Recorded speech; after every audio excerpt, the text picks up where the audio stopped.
Bine v-am găsit, dragii mei din Zodia Gemeni, oriunde v-ați afla.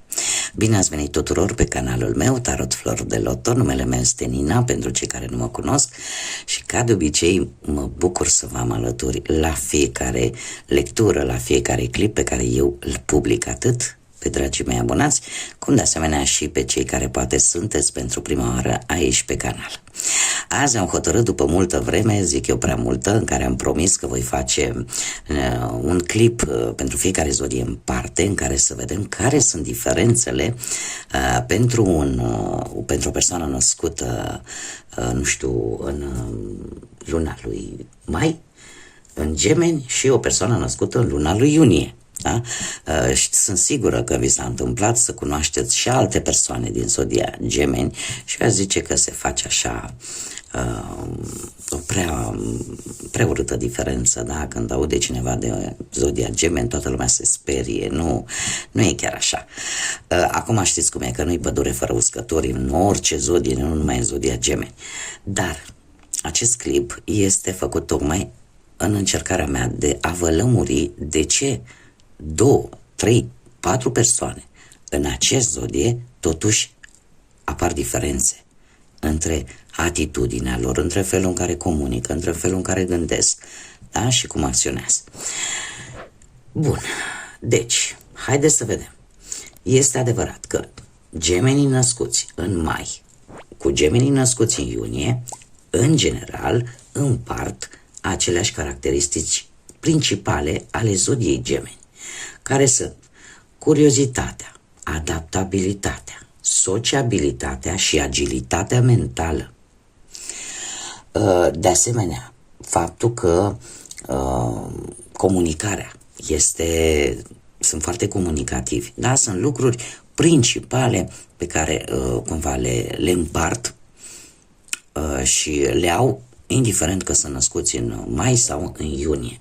Totuși, așa cum am mai spus, prezintă anumite diferențe destul de subtile, dar importante, tocmai datorită decanurilor. Fiecare zodie, din punct de vedere astrologic, este împărțită în 3 decani. Iar în funcție de decani, atunci apar aceste diferențe și datorită planetelor subguvernatoare ale decanilor, cât și apropierii zodiei respective de vecinii săi. Da? Și o să vă explic imediat. Haideți să începem cu cei care, da, Zodia Gemeni e cuprinsă între data de 21 mai până pe 20 iunie. Și începem cu primul decan. Da? Primul decan este cel cuprins în perioada 21 mai până pe 31 mai și este guvernat complet de Mercur, care este planeta voastră principală, da? Care vă dă aceste caracteristici principale. E ca și cum aș spune, domne, cei mai puri, da, din Zodia Gemeni sunt cei din primul decan, da? Pentru că au complet decât influența planetei Mercur, care ne vorbește de comunicare, de intelect și de felul în care voi învățați lucrurile. Mercur este planeta care ne vorbește de inteligență, de forma de a gândi, de forma de a comunica, de acele lucruri pe care poate unii nu le pot vedea, dar voi le puteți vedea, le puteți percepe. De ce? Pentru că dă această agilitate mentală.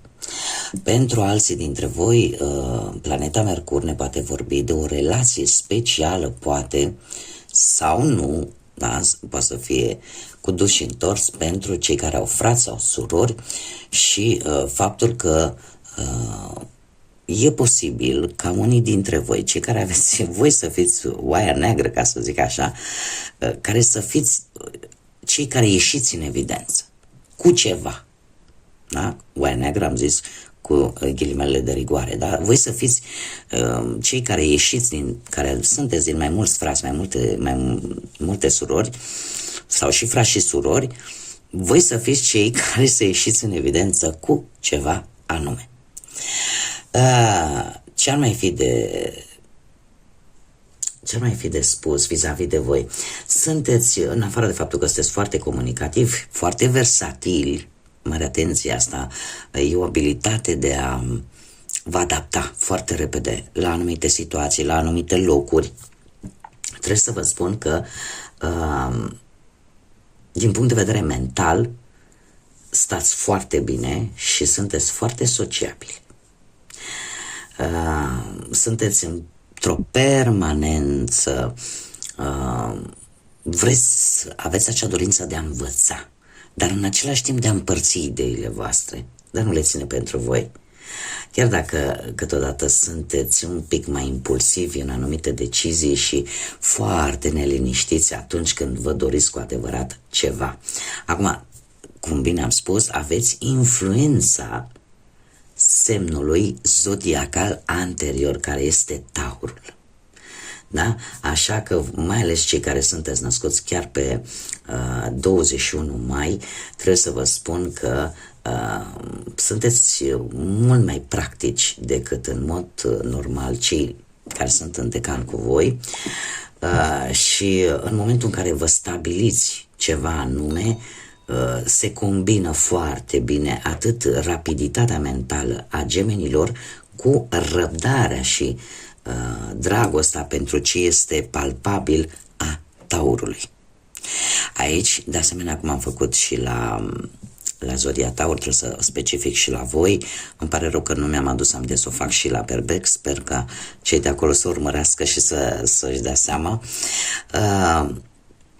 Dragilor, cei care sunteți născuți de obicei în prima zi a unei zodii, trebuie să știți că aveți, vreți, nu vreți, influențe foarte puternice din zodia anterioară, cum la fel și cei care sunteți născuți în ultima zi a zodiei. Am avut persoane care m-au rugat frumos să le spun, erau foarte nedumerite și, domne, nu știm că, uite, într-un horoscop spune că eu sunt pe data cu tare și eu zodie cu tare și tot așa. În general, pentru a afla cei care sunteți născuți chiar cum să spun eu, n-aș vrea să folosesc cuvinte care să mă înțeleagă lumea, chiar la schimbarea dintre zodii,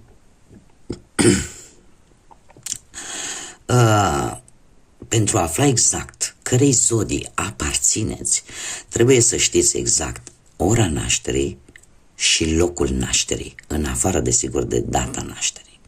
De ce? Pentru că în momentul în care voi v-ați născut, ați apărut pe această planetă, în această lume, harta cerească din momentul, da, din locul în care voi vă aflați, să ia în calcul niște date, longitudine, latitudine geografică și ora când voi v-ați născut, au o influență foarte mare în a vedea exact, de fapt, harta cerului, unde era poziționată, dacă era în zodia, de exemplu, în cazul vostru, a Taurului, da, care este zodia anterioară Gemenilor, sau sunteți, v-a prins în zodia Gemeni. Dar indiferent cum, trebuie să vă spun că există cei care sunteți chiar la mijloc, cum ar veni între două zodii, aveți influențe atât din zodia anterioară cât și din zodia voastră principală.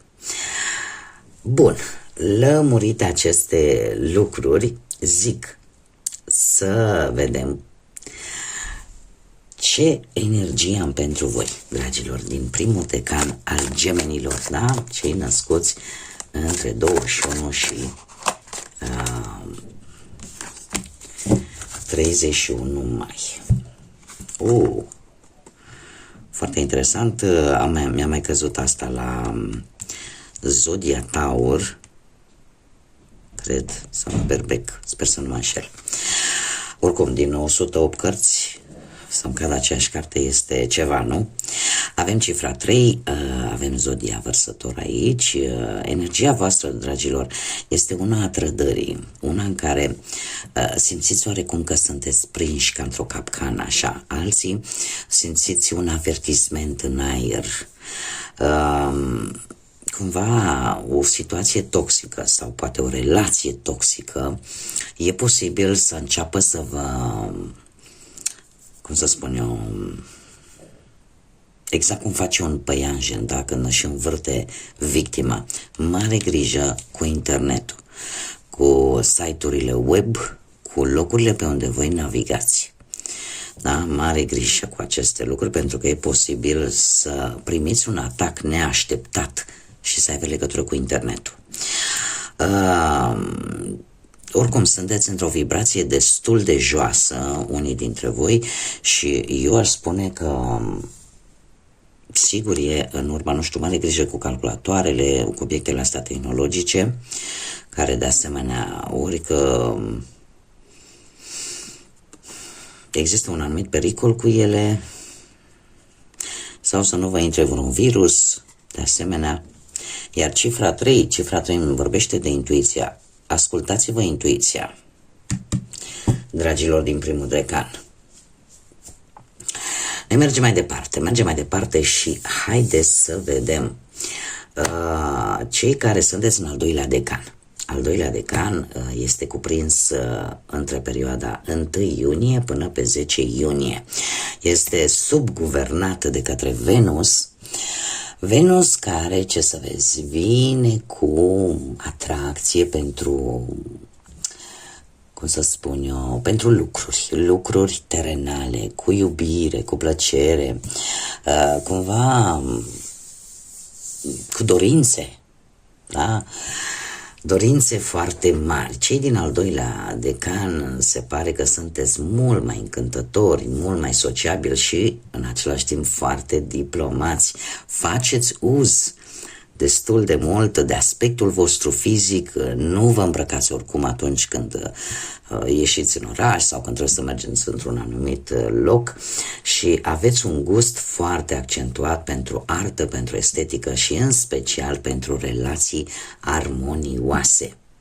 Da? Avem această planetă Venus care vă influențează foarte, foarte tare. Haideți să vedem care ar fi energia voastră, dragilor. Care este energia pentru cei care... Da, cum să nu? Și avem Smaraldul, exact tocmai ce vorbeam. Și avem Zodia Taur, influența Zodiei Taur și un 1. Dragilor, voi aveți o energie de nou începuturi și am impresia că este vorba despre lucruri care au valoare, fie ele lucruri fizice. Unii dintre voi vă bucurați poate de o vindecare la nivel de sănătate, alții, cum să spun, ați descoperit anumite caracteristici ale voastre proprii care v-au făcut să vedeți viața într-o manieră total diferită de ca până acum.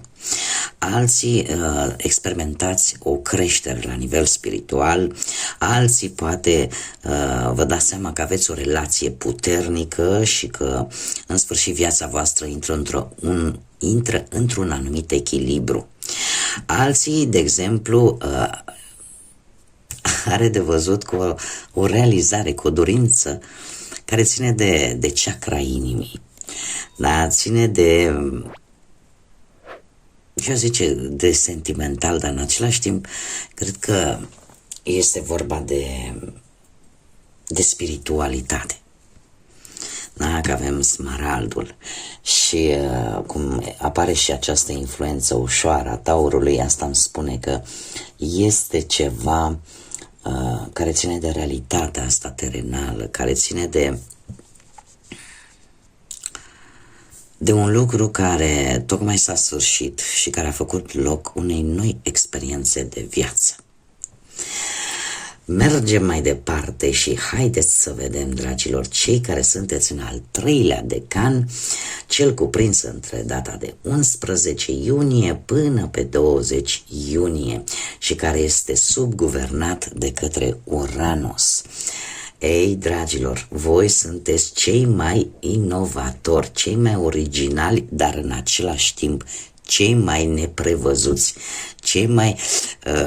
niciodată nu știi ce se întâmplă în căpușorul vostru acolo, da?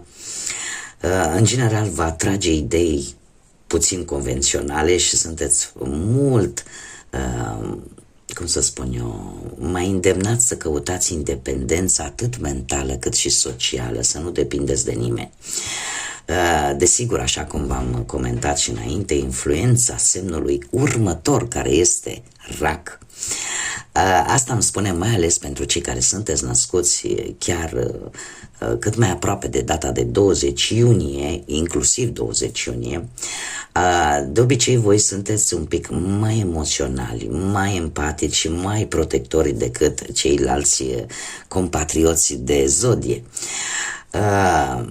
Cumva combinați agilitatea mentală a gemenilor cu sensibilitatea și grija emoțională a Racului. De asemenea, cum bine am văzut, faptul că aveți ca și subguvernator planeta Uranus, asta îmi arată un comportament care, cum să spun eu, în care încerci să te eliberezi de foarte multe restricții, să ești dispus să probezi ceva nou și, în general, te desprinzi de obicei de familie destul de vreme și de cei dragi, tocmai pentru că vrei să obții ceva care poate pe tine te-a interesat sau te interesează, iar ce nu îți corespunde așa și ce nu consider că nu-ți face bine, cumva vei lăsa în urmă.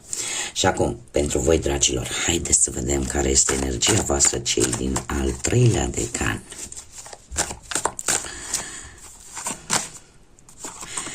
Exact. Avem un nou început. Se pare că e un nou început. Avem zodia Săgetător, care e aventurierul horoscopului zodiacului, da, și avem un bonfire, da, am auzit bonfire la o emisiune, mi se pare, ceva cu iubire. Ei, un nou început pe care mulți dintre voi poate îl vor avea pe alte meleaguri, de ce nu? Tocmai pentru că avem Săgetătorul care ne vorbește de sete de aventură, de cunoaștere, da?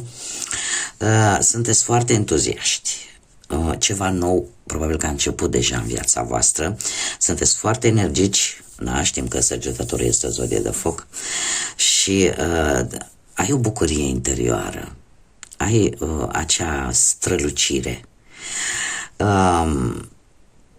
Unii pot trăi o frumoasă poveste de dragoste și sunt încă la început și au ce norișori frumoși și roz, nu? La început totul este super fain și super frumos.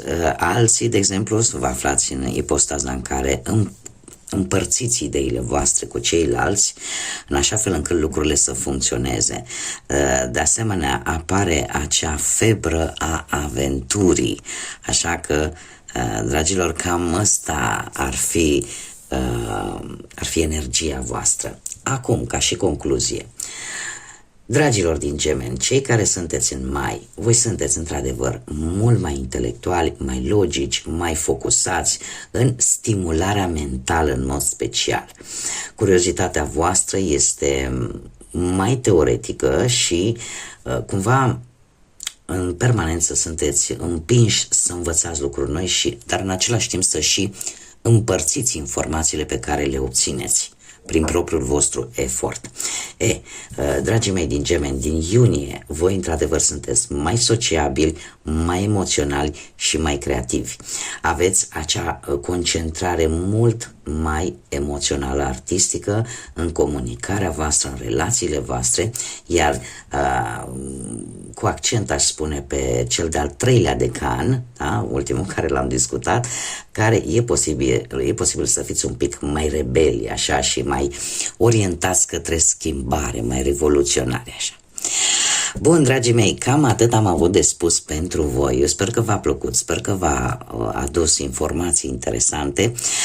Nu uitați să vă abonați dacă nu ați făcut-o până acum și în felul ăsta să fim împreună la fiecare clip, la fiecare lectură pe care eu o public, cum de asemenea nu uitați de like-uri, de distribuiri, de comentarii, care știți foarte bine că ajută extraordinar de mult în dezvoltarea acestui minunat proiect pe care eu l-am început aici pe YouTube.